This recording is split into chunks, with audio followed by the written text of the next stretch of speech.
Today's problem is 961 n repeated elements in the size 2n array. ಅವರೇನಂತಿದ್ದಾರೆ, ಒಂದು integer ಅರೇ ಕೊಟ್ಟಿದ್ದಾರೆ, ಅದರ name norms ಅಂತ. ಈಗ ಆ ನಮ್ಸ್ ಒಳಗೆ ನಾವು ಅದರ ಪ್ರಾಪರ್ಟೀಸ್ ಏನೇನಿದೆ ನೋಡೋಣ. ಫಸ್ಟಾಗಿ ಈಗ ಟೋಟಲ್ 3 ಪಾಯಿಂಟ್ಸ್ ಕೊಟ್ಟಿದ್ದಾರೆ. ಅದರಲ್ಲಿ ಈಗ ಫಸ್ಟು ನಮ್ಮ ಹತ್ರ ಇರೋದು ಅರೇ ಇಂಟಿಜರು 1 2 3 3 ಅಂತ ಇದೆ, ಓಕೆನಾ. ಅವ್ರೇನು ಹೇಳ್ತಿದ್ದಾರೆ, ನಮ್ಸ್ ಡಾಟ್ ಲೆಂತ್ ಏನಾಗಿರ್ಬೇಕು, 2n ಆಗಿರ್ಬೇಕು. ಅಂದರೆ ಈಗ ಫಾರ್ ಎಕ್ಸಾಂಪಲ್ ಈಗ ಅರೇ ಸೈಜ್ ಎಷ್ಟಿದೆ, ಇದು 4 ಇದೆ. 4/2 ಎಷ್ಟು, 2.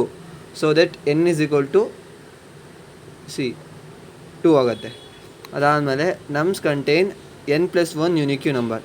ಈಗ n+1 ಅಂದ್ರೇನು, ಈಗ n+1 ಅಂದರೆ 3, ಇದರಲ್ಲಿ 3 ಯುನಿಕ್ಯೂ ನಂಬರ್ ಇದೆಯಾ, ಕರೆಕ್ಟಾ. Next exactly 1 element of norms is repeated n time. ಈಗ n ನಂಬರ್ ಆಫ್ ಎಷ್ಟು, ಈಗ n2 ಇದೆಯಾ, ಅದೆಷ್ಟು ಸರಿ ರಿಪೀಟ್ ಆಗಿದೆ, 2 ಸರಿ ರಿಪೀಟ್ ಆಗಿದೆ. ಸೊ ದಟ್ ಅವ್ರು ಹೇಳಿದ ಕಂಡೀಷನ್ ಅದು ಫಾಲೋಸ್ ಆಗಿದೆಯಾ. ಅವಾಗ ನಾವೇನು ಮಾಡಬೇಕು, ಈ repeated element nth element n ಇದೆಯಲ್ಲ, ಆ ಎಲಿಮೆಂಟನ್ನು ರಿಟರ್ನ್ ಮಾಡಬೇಕು. ಸೊ ದಟ್ ಇವಾಗ ಏನು ರಿಟರ್ನ್ ಮಾಡಬೇಕು ನಾವು, 3. ಓಕೆ, ಬಟ್ ಹೆಂಗೆ ಸಾಲ್ವ್ ಮಾಡೋದು ಅಂತ ಯೋಚನೆ ಮಾಡ್ತಿದ್ದೀನಿ. ಸೊ ದಟ್ ಇವಾಗ ನಾವು ಇನ್ನೂ ಒಂಥರ ಏನು ಮಾಡ್ಬೋದು ಅಂದರೆ, ಫ್ರೀಕ್ವೆನ್ಸಿ ಮ್ಯಾಪನ್ನು ಕಂಡಿಬೋದು. ಹೇಗೆ ಫ್ರೀಕ್ವೆನ್ಸಿ ಮ್ಯಾಪನ್ನು ಅಂದರೆ, ಫಸ್ಟ್ ಅದೇನು ಮಾಡುತ್ತೆ, ಈಗ ಹಿಂಗೆ ಇಟ್ರೇಟ್ ಆಗ್ತಾ ಹೋಗುತ್ತೆ 1 by 1. ಈಗ ಏನು ಬರುತ್ತೆ, 1 ಎಷ್ಟು ಸತಿ ಆಗಿದೆ, 1 ಸತಿ. 2 ಎಷ್ಟು ಸತಿ ಆಗಿದೆ, 1 ಸತಿ. 3 ಎಷ್ಟು ಸತಿ ಆಗಿದೆ, 2 ಸತಿ. ಸೊ ದಟ್ ಇವಾಗ ಅದರ n ವ್ಯಾಲ್ಯೂನ ಕಂಡುಹಿಡಿತೀವಿ. n ವ್ಯಾಲ್ಯೂ ಕಂಡುಹಿಡಿದಾಗ ಏನು ಬರುತ್ತೆ, n ಇಸ್ ಈಕ್ವಲ್ ಟು 2 ಬರುತ್ತೆ. ಇಫ್ 2 ಮತ್ತು ಈ 2 ಮ್ಯಾಚ್ ಆಗ್ತಿದೆಯಾ, ಯಾವ್ದು ಮ್ಯಾಚ್ ಆಗ್ತಿದೆ ಅದರ ವ್ಯಾಲ್ಯೂನ ರಿಟರ್ನ್ ಮಾಡೋಕ್ತಾರ, ಅದನ್ನು ರಿಟರ್ನ್ ಮಾಡೋಕ್ತಾರ. ಆಗ ರಿಟರ್ನ್ ಮಾಡಿದಾಗ ಏನು ಬರುತ್ತೆ, ರಿಸಲ್ಟ್ ಏನು ಬರಬೇಕು, 3 ಅಂತ ಬರುತ್ತೆ.